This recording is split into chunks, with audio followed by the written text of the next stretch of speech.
कभी कभी सच को इंसाफ तक पहुंचाने के लिए सिर्फ एक गवाह काफी नहीं होता, बल्कि पूरी जिंदगी दांव पर लगानी पड़ी रहती है।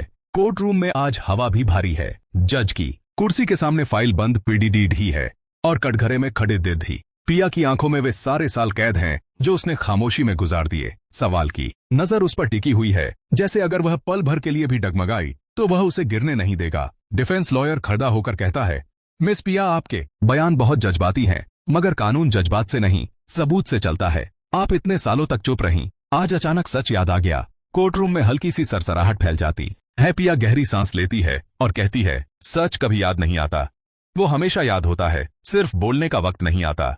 जज सीधा जवाब मांगता है। पिया कहती है, मैं चुप इसलिए रही क्योंकि जब मैंने बोलना चाहा मुझे डराया गया, जब मदद मांगी मुझे चुप करा दिया गया, और जब मैं थक गई तो मुझे समझा दिया गया कि खामोशी ही मेरी हिफाजत है। दाऊद की आंखों में गुस्सा और डर दोनों है। लॉयर पूछता है, आज इतनी हिम्मत कैसे? पिया जवाब देती है, क्योंकि आज मुझे समझ आ गया है कि खामोशी मुझे बचाती नहीं बल्कि धीरे धीरे खत्म कर देती है। जज बयान दर्ज कर लेता है और कोर्ट उठ जाती है। बाहर मीडिया के सवाल हैं। पिया सिर्फ इतना कहती है, जीतना या हारना बात की बात है, सच बोलना जरूरी था।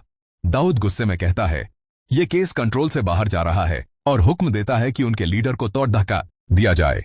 शाम को चाय की दुकान पर सवाल पूछता है, डर लग रहा है? पिया कहती है, हाँ, मगर पहली बार लग रहा है कि ये डर सही जगह पर है। अगले दिन यूनिवर्सिटी के बाहर रैली होती है। जस्टिस फॉर पिया के नारे लगते हैं। एक पुराना गवाह सामने आता है। सच जानता है, वह कहता है, बोलूंगा तो जिंदा नहीं बचूंगा। सवाल कहता है, अगर आज नहीं बोले तो कल किसी और पिया के साथ भी यही होगा। कोर्ट में गवाह बताता है कि दाऊद ही असल में मूसा जवारी है।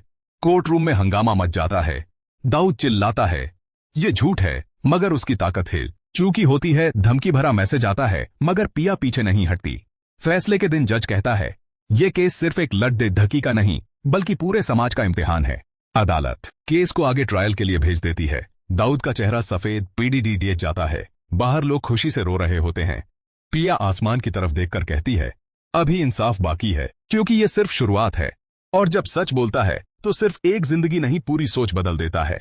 अगर आप चाहते हैं कि ये सच अपने अंजाम तक पहुंचे तो वीडियो पूरा देखें, शेयर करें और कमेंट में इंसाफ लिखें, क्योंकि अगले एपिसोड में जंग और भी तेज होने वाली है।